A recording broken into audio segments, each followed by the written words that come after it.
We all know about the abolitionist movement, but not many know the story of the sisters that rallied Christian women to support abolition at the expense of their livelihood.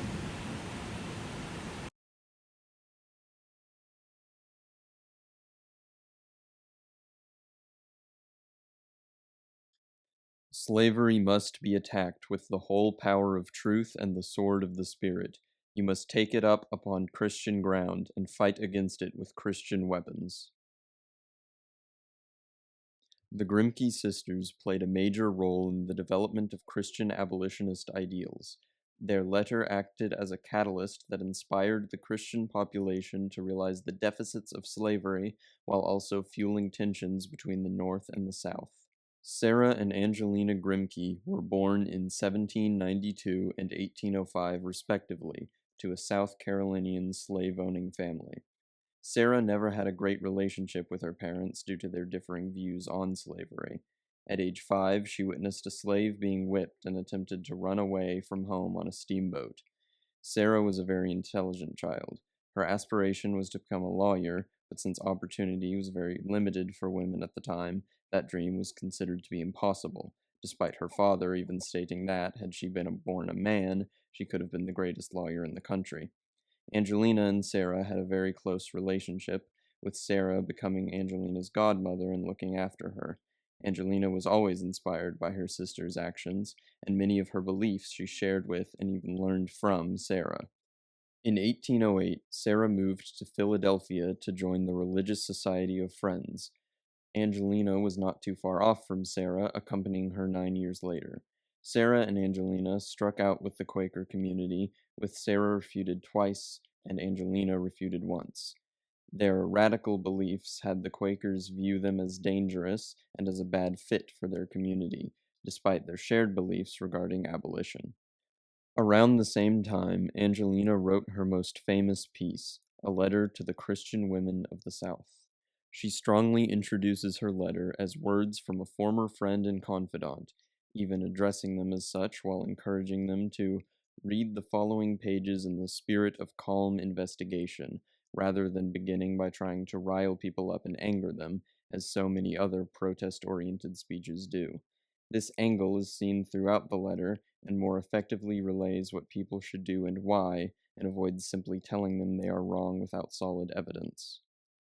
Here, Angelina addresses a misconception regarding the Bible's sanctioning of slavery, which in truth was a common misinterpretation at the time of the passages which elaborate on man's dominion over animals and the punishment of Canaan.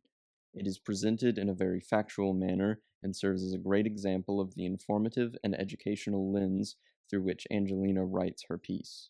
She also compares white women to black slaves to make the audience realize that both groups of people have a common situation wherein these individuals can advocate and fight for a change to the status quo and societal norm.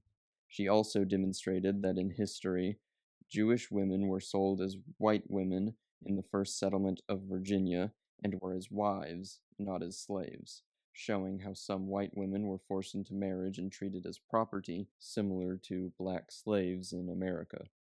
Angelina references the Bible in a general sense as well, asking the audience to read then on the subject of slavery. Search the scriptures daily, whether the things I have told you are true. Read the Bible then. It contains the words of Jesus, and they are spirit and life, comparing the current state of slavery to the morals of God. By including God into the argument, Angelina asks the readers to reconsider the system of slavery on a moral level. Angelina also weaponizes the U.S. Constitution as a fighting force against slavery, stating, "We must come back to the good old doctrine of our forefathers who declared to the world this self evident truth that all men are created equal and that they have certain inalienable rights, among which are life, liberty, and the pursuit of happiness. It is an even greater absurdity to suppose a man can be legally born a slave under our free republican government than under the petty despotisms of a barbarian Africa. If then we have no right to enslave an African, surely we have none to enslave an American. If a self evident truth that all men everywhere and of every color are born equal and have an inalienable right to liberty then it is equally true that no man can be born a slave.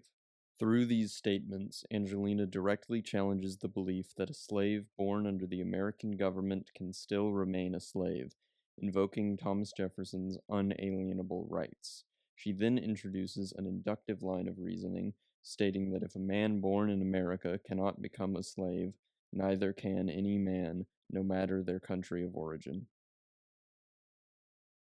These calls to action, situated close to the end of the letter, show the conclusions that should be drawn from the facts she establishes through logical reasoning throughout the letter.